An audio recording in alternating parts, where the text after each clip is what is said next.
Sebenarnya suket ini kan sebenarnya istilah konstitusi ya. Ya, istilah Salah seorang bakal calon Bupati. pada saat itu dengan menggunakan ijazah pengganti melalui suket. suket. Ya. Nah, kemudian bagaimana menafsirkan suket dalam kinerja pemerintahan? Maka kita harus The Lawyer Podcast. 5, 4, 3, 2, 1. Welcome to DLP, Dual Lawyer Podcast. mantap. Jadi luar biasa, di malam hari ini kita kedatangan orang hebat menurut saya, orang pintar itu, salah satu orang pintar tidak hanya di Dompu, di NTB ini beliau nih sosok yang menurut saya pintar.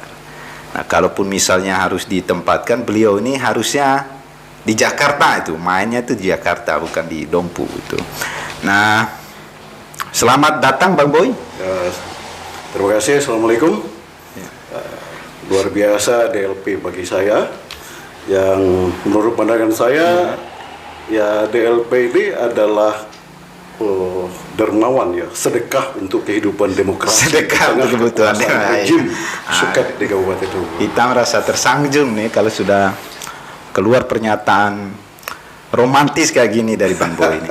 Nah, tapi sekali lagi terima kasih sudah datang hadir di channel kami Bang Boy. Mudah-mudahan ke depan karirnya melejit. Nah, tapi sebelum Bang gitu, saya tuh secara pribadi penasaran gitu. Nah, ini kan nama lengkap Bang Boy itu kan Ihwayunuddin Aka. Tapi kok bisa dipanggil Boy itu, Bang? Nah, bisa nggak diceritakan dulu Bang gitu? Ya, saya sebenarnya terjebak oleh romantisme generasi. Ya. Jadi di tahun 98 ya saya pikir juga memang tidak elok, tapi itu fakta bahwa di tengah generasi kita saat itu dihajar oleh tren yang kemudian ketika misalnya ada nama yang tidak mungkin dianggap tidak keren lah kira-kira seperti itu. Nah, sehingga untuk lebih familiar di tengah hubungan-hubungan sosial kala itu akhirnya dipanggil Boy gitu. Tapi keren Bang, sampai sekarang kan kalau orang-orang Dompu bicara soal Boy itu kan pikirannya itu alam bawah sadarnya kan selalu mengarahkan ke Abang. Jadi panggilannya sederhana, mudah diingat gitu Bang Boy itu. Saya tidak melihat tentang bagaimana tren itu hadir gitu ya.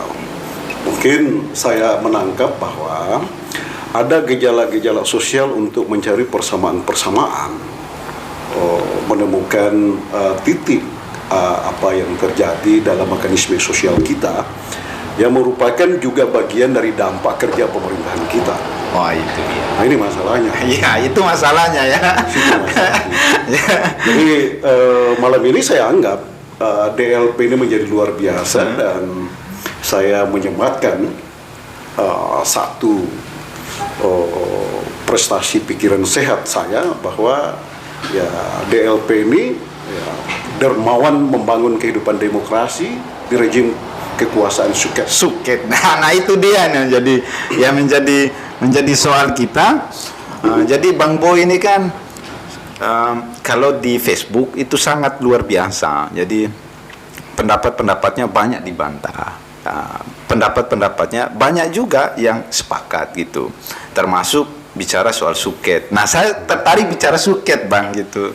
Nah, bisa nggak Abang nih ceritakan gitu, gimana sih awal mulanya membicarakan soal suket ini, inspirasinya dari mana, dan ini tentang siapa dan apa Bang gitu? Iya. Sebenarnya suket ini kan sebenarnya istilah konstitusi ya. Ya, istilah konstitusi Ya, betul. kalau hubungannya dengan pilkada tentu pengguna istilah ini ada di penyelenggara pemilu kan KPU. Nah, jadi istilah ini hadir hanya untuk membuat summary ya, membuat singkatan dari berbagai penilaian-penilaian saya terhadap kerja kekuasaan hari ini. Nah, kalau suket itu ya harafiahnya itu adalah surat keterangan yang dipakai oleh salah seorang bakal calon Bupati. pada saat itu dengan menggunakan ijazah pengganti melalui suket. Suket. Ya. Nah, kemudian bagaimana menafsirkan suket dalam kinerja pemerintahan? Maka kita harus menyiapkan altar untuk menempatkan pikiran-pikiran kita sebagai penilaian-penilaian yang memang aktual dengan kondisi hari ini. Nah, saya ingin menjelaskan begini. Kritik terhadap kekuasaan itu menjadi wajib ya. Menjadi wajib ya. Menjadi wajib Bagi karena siapapun. pertama di samping menjadi hak dari warga negara untuk menyentuh pikiran-pikiran dan perlakuan kekuasaan, tetapi adalah kontribusi yang memang diharuskan oleh negara Iya. untuk menciptakan keseimbangan dalam proses berpemerintahan. Kenapa itu penting? Kalau kritik ini tidak hadir, apalagi misalnya ada situasi-situasi yang mengindikasikan bahwa kekuasaan hari ini lebih cenderung ke oligarkis, itu akan jauh lebih berbahaya. Nah, ya, sepakat. Makanya kritik itu hadir juga sekaligus juga mengisi ruang kosong pada pemerintahan yang minim prestasi. Nah, gini Bang. Jadi ini kan pemerintah sekarang sudah berjalan sekitar, dalam hitungan saya itu kan sudah 18 bulan. 18 bulan. Nah, menurut penilaian Bang Boy gitu. Nah, selain soal jarak antara masyarakat dan pemerintah ini kan semakin hari semakin jauh. Jadi ruang-ruang diskusi, ruang-ruang dialog itu semakin tidak ada gitu. Nah, harus tidak gitu. Masyarakat mengisi dengan membentuk kelompok-kelompok diskusi tertentu dalam rangka untuk membangun gitu. Mengumpulkan keresahan bersama ini lalu disampaikan secara terbuka ke pemerintah. Nah, harus nggak masyarakat itu yang melakukan kegiatan seperti itu gitu? Ya. Jadi begini ya, saya kembali ya, kenapa saya pakai istilah rejim suket? Rejim juga relevan dengan apa yang DLP sampaikan malam ini ya. Kritik itu kan adalah altar sosial. Altar sosial. Untuk kemudian menyentuh pikiran-pikiran kekuasaan untuk menjadi sehat dan seimbang. Nah, 1,5 tahun hari ini masa pengabdian AKJ sah.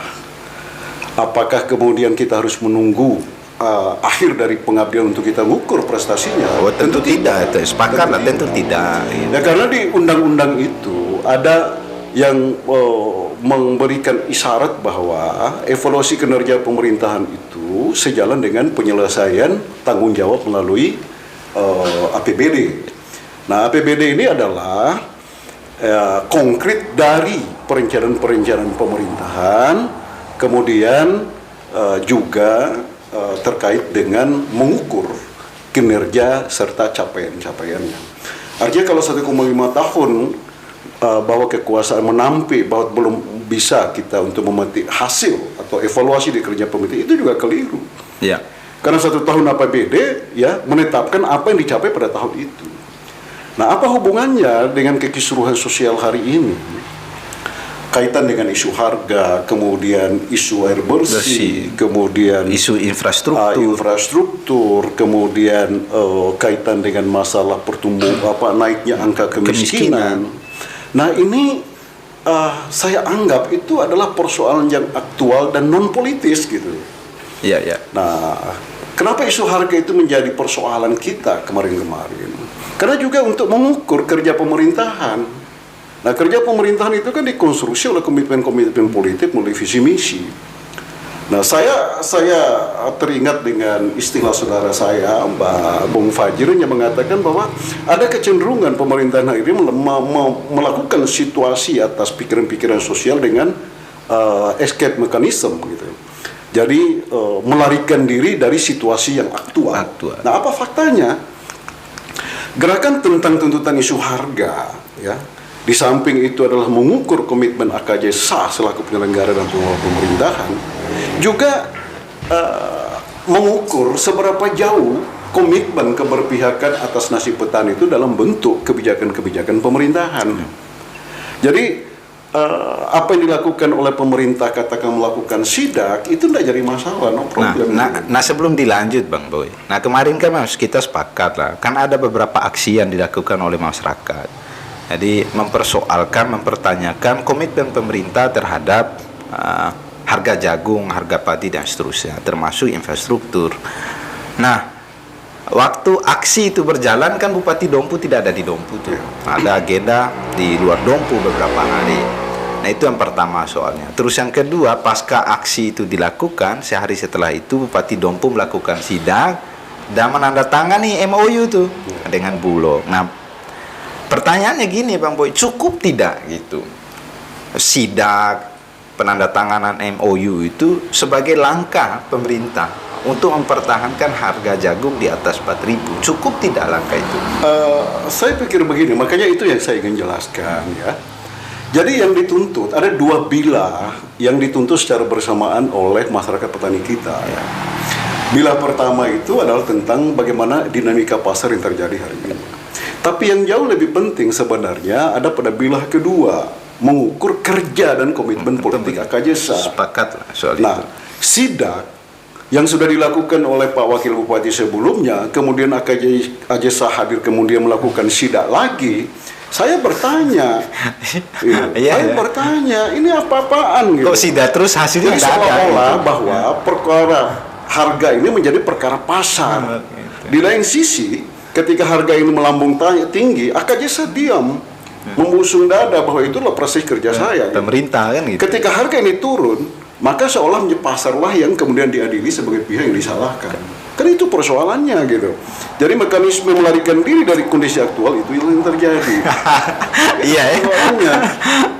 Nah, kemudian apakah cukup dengan penandatangan MOU? Iya. Saya pikir itu merupakan bagian dari irisan dari proses yang kemudian bersemangat dalam rangka memperbaiki ya kerja pemerintahan terkait dengan harga.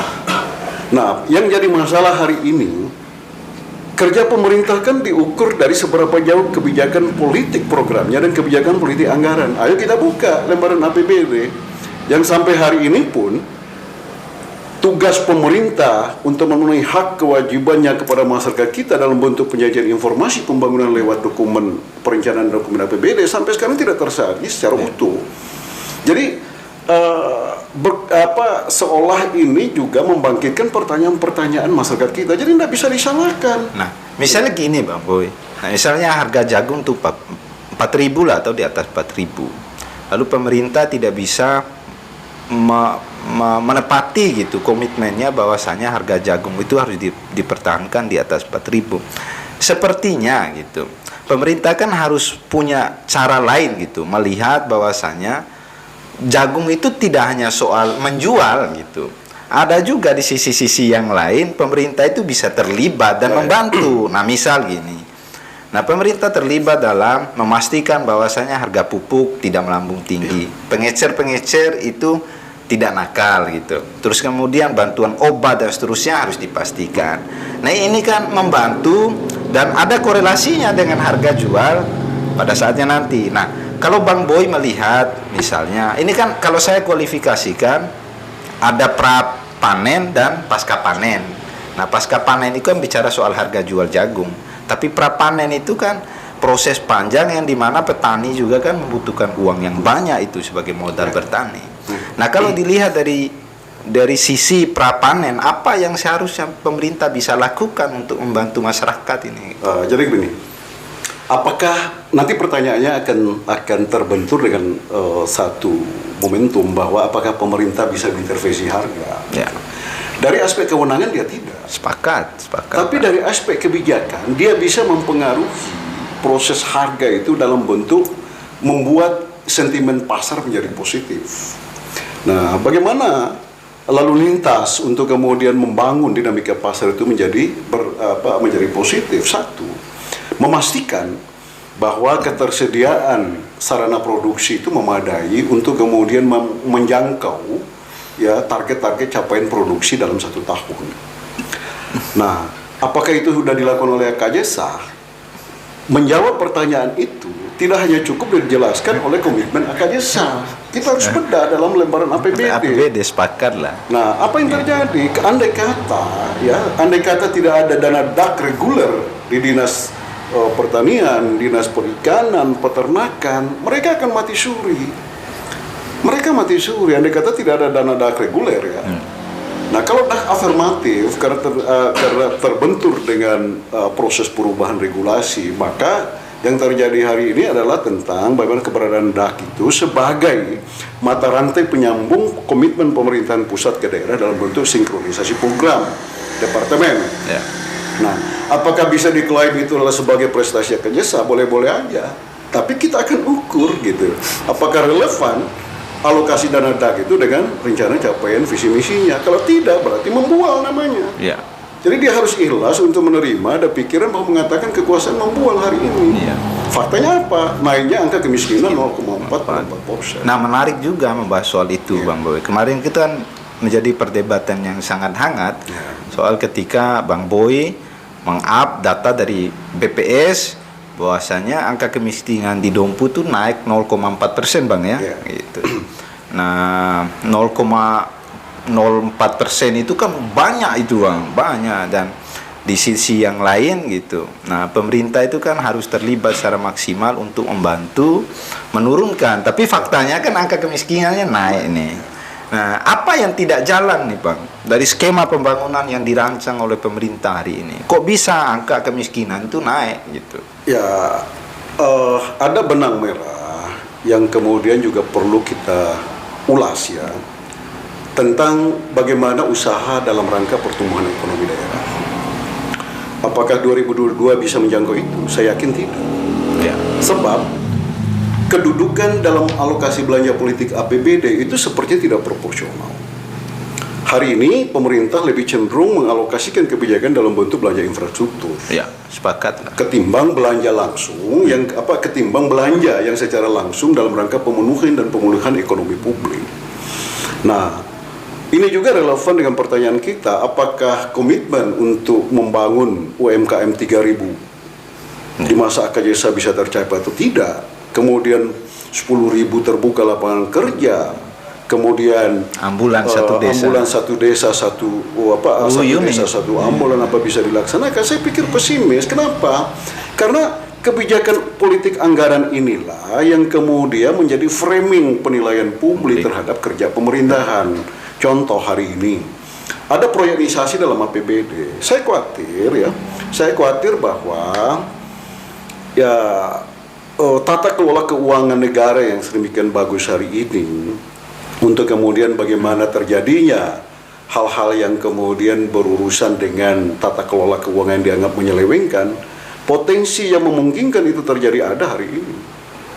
Jadi memang didesain APBD itu ya diproyekkan sepertinya gitu. Didesain. Kenapa? Karena ada peristiwa-peristiwa lanjutan dengan isu hilangnya server ULP dalam pengelolaan belanja APBD kan.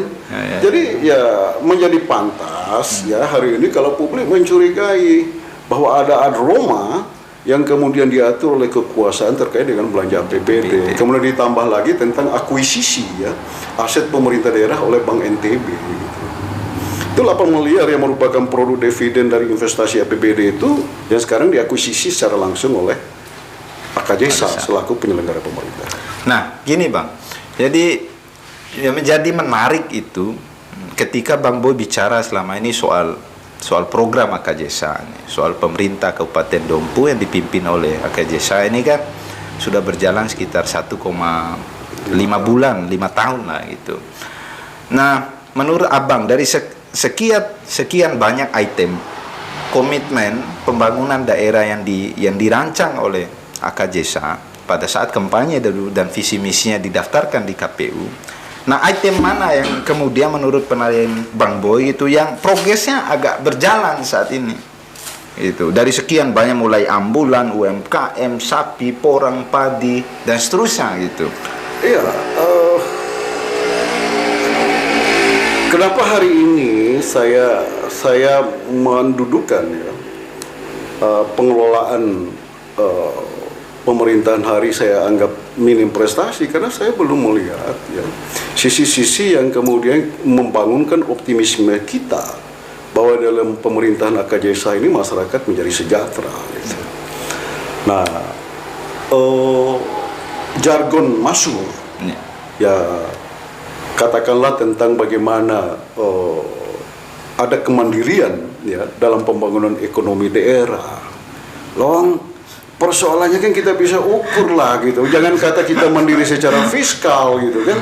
mengelola potensi yang kita miliki hari ini saja, Sepakat. saya belum melihat ada tanda-tanda untuk itu. Nah, bagaimana cara melihatnya? Ada enggak konstruksi peraturan daerah itu untuk menopang pertumbuhan pendapatan asli daerah dalam kerangka kemandirian fiskal daerah? Nah, sebaliknya, ketika misalnya pelaku jasa yang ada di Dompu dihajar dengan konsep sidaknya pemerintah daerah, saya melihat bahwa ada ketakutan dari pelaku jasa atas kerja itu, gitu. Oh gitu ya. Iya dong. Nah, yang menarik itu gini Bang. Ini korelatif tidak dengan Suket tadi itu. Cara Ya, jelas korelatif gitu. ya gitu ya. Iya kan, jadi apa yang saya untaikan ini adalah bagian untuk membenarkan tentang stigma Suket itu. Suket itu. Ya kan, kalau misalnya PT Segar lari dari Dompu, maka risiko yang harus kita tanggung bahwa kita dianggap daerah yang tidak ramah investasi. Betul. Itu persoalannya. Oh, Pak Wakil udah lakukan sidak, datang Bupati lakukan sidak lagi. Ini Ada apa? ngapain? Kok pengusaha Jadi diintervensi beginilah, sedemikian rupa kan gitu Jadi Bang, ya? Saya hari ini berpandangan bahwa AKJ itu adalah pemimpin kita. Ya, sepakat. Mereka baik. Mereka baik. Nah, memelihara kebaikan mereka adalah menggali isi otak mereka. Untuk kemudian isi otak ini, ya padahal sebenarnya potensi kecerdasan yang dimiliki oleh AKJ ini ya sangat berpeluang sebenarnya. Ya, kenapa? Karena satu-satunya dua orang di Dompu ini yang memiliki otak banyak, AKJ dan Sah itu. Itu ya. Ya 34 SKPD ditambah subotak Ya. melalui bidang, kasih dan seterusnya. Itu kan luar biasa perangkat itu yang bisa dimanfaatkan. Bisa dimanfaatkan. Nah, kenapa hari ini sepertinya otak ini tidak bekerja? Karena manajemen kekuasaan, bukan manajemen pemerintahan. Sehingga akan membunuh langkah-langkah inovasi yang dilakukan oleh teman-teman organisasi perangkat daerah. Ini yang terjadi hari ini, Pak. Atau bahkan saya mencurigai, ya, pimpinan kita ini bingung juga dengan visi misinya sendiri. Nah itu yang jadi soal tuh Bang. Makanya kan kayak begitu. Ya, jadi, Jangan kata misalnya pimpinan OPD, bupati aja bingung. dengan visi makanya misinya kita sendiri. persoalkan tadi pertentangan apakah yang terjadi hari ini itu korelatif dengan Suket yang kita bicarakan di awal. Ya korelatif gitu. kalau misalnya itu jadi benang merahnya. Ya, artinya ya kemudian hari ya kita harus melakukan seleksi dengan ketat bahwasanya orang yang akan memimpin Dompu itu ya harus tidak bisa berawal dari Suket kalau gitu. Nah, benar nggak tidak kesimpulan itu Bang menurut kacamata Bang Boy itu? Nah kalau Suket menjadi soal, maka kemudian hari ya kita harus menseleksi dengan maksimal bahwasanya yang Suket itu yang lain yang tidak bisa. Jadi agar juga kita tidak diperhadapkan dengan ruang toleran dalam konstitusi negara, bahwa batas-batas akademik seseorang itu menjadi sah menjadi calon atau kandidat dalam berpilkada itu kan jelas. Jelas. Nah, saya pikir dengan posisi program DLP itu akan menguji kualitas orang itu. Sepakat. Saya setuju kalau hari ini misalnya DLP bisa mendorong AKJ hadir di sini. Iya. Jadi Itu jauh lebih bagus, Pak. Jadi rencananya gini Bang. Ya, mohon maaf ini ketimbang misalnya ketika kritik itu hadir AKJ absen atau bolos menurut saya, kemudian pasca itu dia hadir dan melakukan sidak, itu jauh lebih bagus. Dia hadir di sini di tengah programnya DLP. Gitu.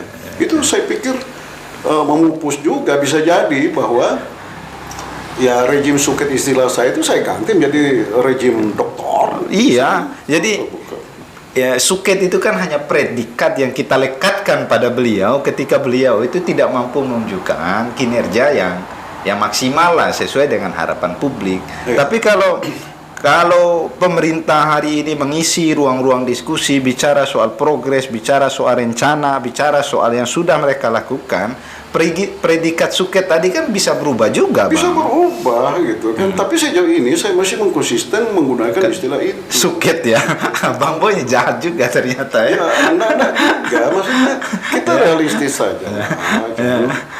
Nah, bagaimana istilah ini lahir? Ya jujurlah, sangat berharga pemerintahan hari ini ketika ada komponen masyarakat melakukan kritik. Kalau bagi saya, pemerintahan dan kekuasaannya minim prestasi itu bukan dikritik, diomelin. Diomelin, Bang. Iya, diomelin. Dan itu sah loh, Bang. Sah. Itu Sebagai- risiko dari pemerintah non prestasi Iya. diomelin. Kalau Dan- kritik itu berharga. dan Makanya kritik itu mestinya Dia berterima kasih ketika saudara-saudara saya di kalangan aktivis melakukan kritik. Apakah perlu solusi? Ya tidak perlu. Itu pekerjaannya pemerintah mencari solusi. Sebab kenapa? Kritik dari kalangan sosial kita, utamanya aktivis, mereka tidak dibayar oleh negara. Sebaliknya, mereka bekerja dibayar oleh negara. Itu pun kalau mereka benar-benar bekerja. Kalau benar bekerja. Gitu. Nah, persoalannya kan.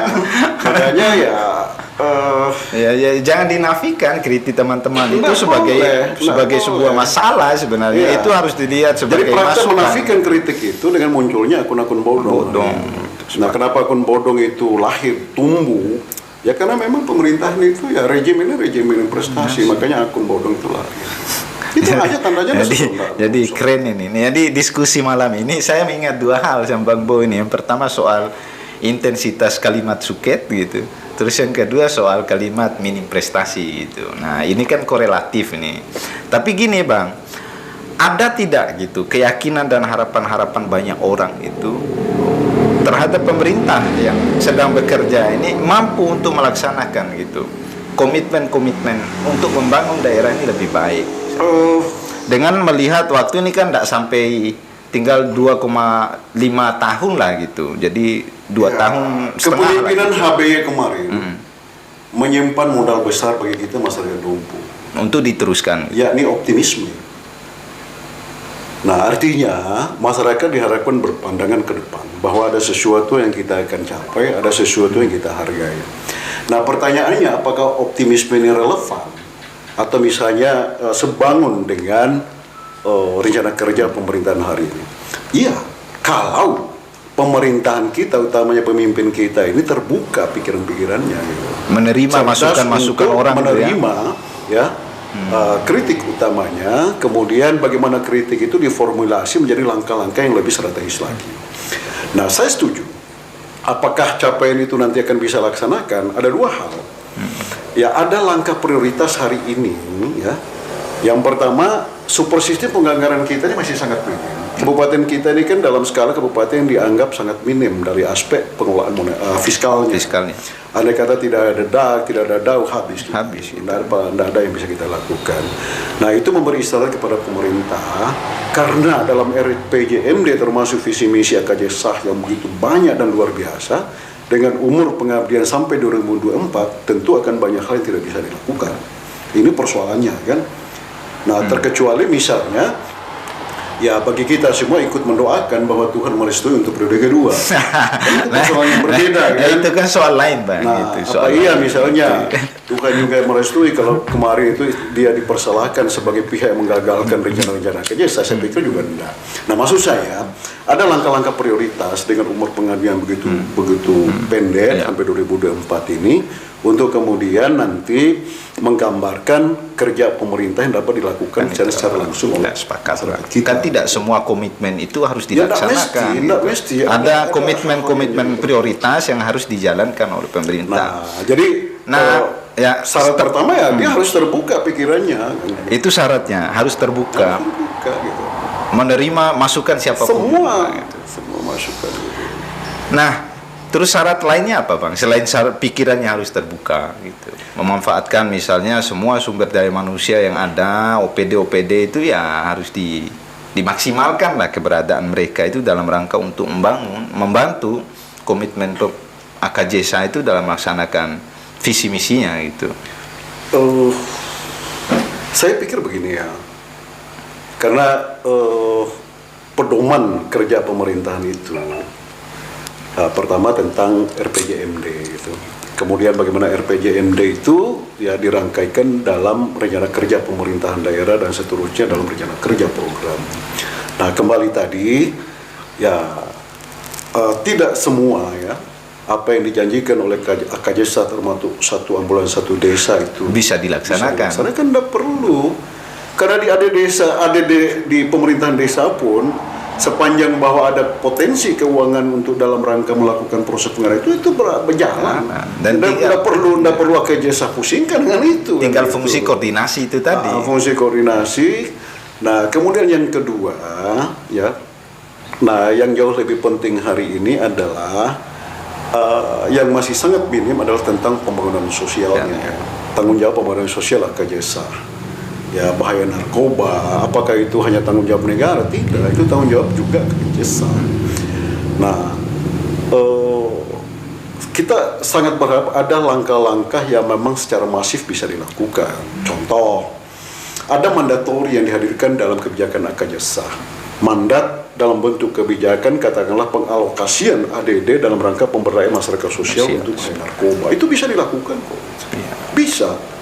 Nah, sekalipun misalnya saya tidak yakin bahwa itu bisa dijangkau oleh pikiran AKJ misalnya, tapi dengan kritik, dengan masukan-masukan kompromi masyarakat kita untuk mengantarai ruang kosong itu yang kemudian diteruskan dalam bentuk kebijakan. Nah, apakah menyandra APBD? Enggak. Sepakat. Enggak ada APBD yang dikeluarkan dari sana. Kemudian penetrasi rencana kerja yang untuk generasi muda kita di kurikulum nasional ada namanya kurikulum lokal, MULOK. Nah, MULOK ini ya menjadi bagian dari terdeklarasinya hak otonom daerah.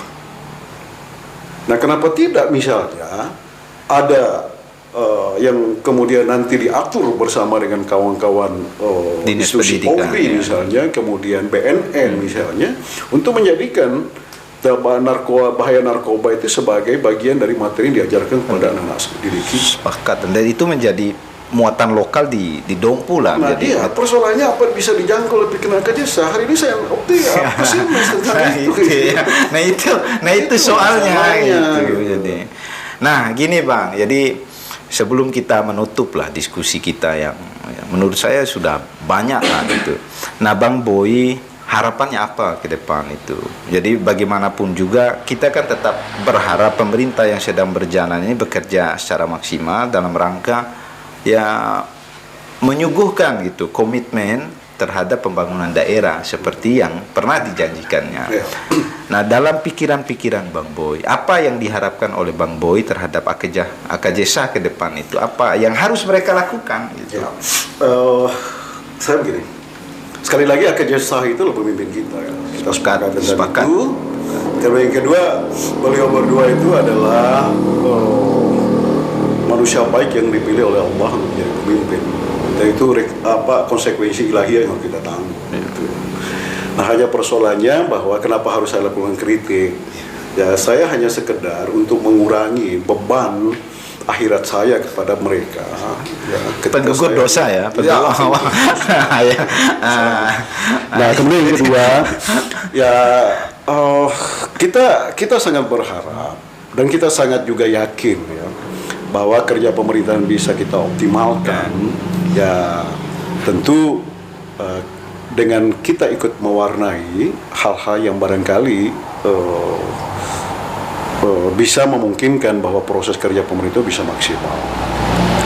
Nah, contoh satu kasus hari ini, triwulan akan mau memasuki triwulan kedua, ya, serapan APBD kita itu sangat minim.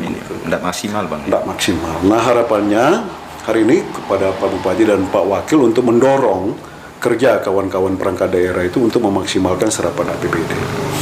Nah, saya melihat ada 3 miliar dalam komposisi belanja itu tentang air bersih. Nah, hari ini kebutuhan air bersih itu tidak sekedar bahwa itu menjadi bagian dari komitmen AKJSA, tapi itu jauh lebih penting. Itu menjadi kebutuhan dasar. Nah, bagaimana memicunya itu? Sebenarnya bisa saja Pak Bupati bersurat ke kawan-kawan DPR untuk menggunakan lebih awal penganggaran itu, bisa. APBD itu bisa Bang. Menjadi hak Bupati untuk menggunakan lebih awal penganggaran itu, ya tentu akan disesuaikan dengan mekanisme apakah dalam bentuk pelelangan atau tidak. Karena ini juga sangat mendesak gitu. Kebutuhan air bersih itu sangat mendesak. Kalau ini tidak akan terpenuhi, juga nanti kan akan berdampak kepada indeks pembangunan manusia. Nah, kita berharap bahwa ke depan ini pemerintah lebih fokus untuk mengejar capaian-capaian kerjanya. Kemudian yang kedua, ya hobi boleh, tapi kalau misalnya hobi mempengaruhi kerja pemerintah itu juga tidak elok lah gitu. Jadi sebagai manusia kita maklumilah kalau Pak Bupati hobi beliar kan, mengurangi. Dan itu memang hak gitu. otonom yang dimiliki oleh manusia. Dan gitu. kita tidak bisa persoalkan Nggak sepanjang boleh, ya. sepanjang yang jadi Kinerja, masalah ya. Kalau hobi ini mempengaruhi kinerja, Kinerja, itu masalahnya. Apa bentuknya? Tanggung jawab pemerintah ini di samping tanggung jawab pembangunan, ada tanggung jawab pemerintahan dan juga ada tanggung jawab sosial. Nah, kalau bahaya narkoba hari ini terus merajalela, berarti dia gagal menjalankan tanggung jawab sosialnya. Bisa jadi dipengaruhi oleh kebanyakan melaksanakan hobi gitu. Itu ya, itu korelasinya ya. Kebanyakan biliar jadi tanggung jawab sosialnya diabaikan. Diabaikan. Tapi Nah, tapi ini tapi saya yakin, tidak lah, Bang. Gitu. saya yakin ya kita masih sebagai masyarakat, Warga Dompu sebagai optimis orang lah, yang gitu. memang telah diwariskan oleh orang-orang tua kita, ya pemerintahan HB kemarin menyimpan semangat optimisme untuk menghadapi kemajuan daerah kita. Dan mudah-mudahan optimisme ini juga terawat dan terpelihara di pikiran AKDesa. Bisa. Amin. Nah, itu yang kita harapkan bersama. Oke, Bang Boy, terima Oke, kasih. terima kasih DLP luar biasa sekali lagi. Ya, Anda telah mensedekahkan sarana untuk bagaimana demokrasi ini bisa menjadi sehat. Dan kalau misalnya AKDesa memiliki waktu yang cukup untuk itu, saya pikir ya keberadaan program DLP itu menjadi pintu untuk kemudian juga semakin mendekatkan pikiran pemerintah dengan pikiran rakyat. rakyat. Sepakat. Nah, jadi ya Luar biasa. kita sih berharap ya Pak Bupati ya harus banyak diskusi nih dengan Bang Boy sebenarnya. Jadi saya pribadi angkat topi, beliau ini orang pintar itu, salah satu orang pintar di Dompu. Ya mudah-mudahan diskusi kita ini didengar, Bang. Didengar, nah ini menjadi masukan bagi pemerintah. Nah, ini menjadi diskusi otak, Bang ya. Iya. Diskusi Jadi otak. otak ketemu otak. Otak ketemu otak ya gitu. Nah, mudah-mudahan ada pikiran-pikiran lain yang datang kemudian hari di DLP. Otak, ya, kalau pikiran otak Anda ketemu otak, nah maka ada klaim dari cecunguk menurut saya ya, cecunguk kekuasaan itu bahwa pikiran-pikiran kritis teman-teman aktivis itu dianggap fitnah. Dia nggak fitnah iya. itu artinya mereka ada pakai otak lah kalau kritik itu dianggap fitnah gitu. Ya bisa jadi mereka dasar kalau otaknya masih didengkur. Belum naik ke atas gitu ya. Nah yang ya, luar biasa lah Bang kita ini Saya sih gitu. salah satu tokoh yang memang layak untuk diapresiasi gitu, pikiran-pikiran dan guyonannya itu ya kelas gitu. Terima kasih Bang Boy sekali lagi sudah datang. Banyak, ya. Mudah-mudahan sehat, rezeki lancar, karirnya terus berkembang dan pikiran-pikiran kritisnya terus disebar lah ke teman-teman aktivis tapi di terakhir Dompu. begini, kalau AKDesa gagal menuai kewajiban-kewajiban dan tanggung jawab sebagai pemimpin, yakin saja saya akan nanti di Yaumil Hisab saya akan mengajukan memori banding. Memori banding. Nah kira-kira apa yang mau dimemorikan di bandingnya nanti? Dia gagal jadi pemimpin. Dia gagal jadi pemimpin ya. Nah itu dia soalnya. ya boleh lah nanti ya. Mudah-mudahan tidak butuh lawyer nanti ya. Ya pasti DLP dipanggil. Oh gitu ya. Cuman persoalannya apakah beliau bersama DLP satu bilik nanti itu. Oh aduh ya kita tidak mau dong gitu. Tapi mungkin masih ada saudara kita here kali. Iyalah biar dia aja yang bantu nanti. Nah terima kasih sekali lagi Bang Boy. Mudah-mudahan berkesempatan lain waktu kita bicara di sini lagi di topik yang berbeda Bang Boy ya. Siapa tahu ada topik-topik lain yang bisa di-share oleh Bang Boy dan didengarkan oleh banyak teman-teman yang lainnya. Terima kasih teman DLP. Sekian diskusi kita di malam hari ini. Sampai jumpa. Jangan lupa like, comment, share, and subscribe. DLP, yes. Yes.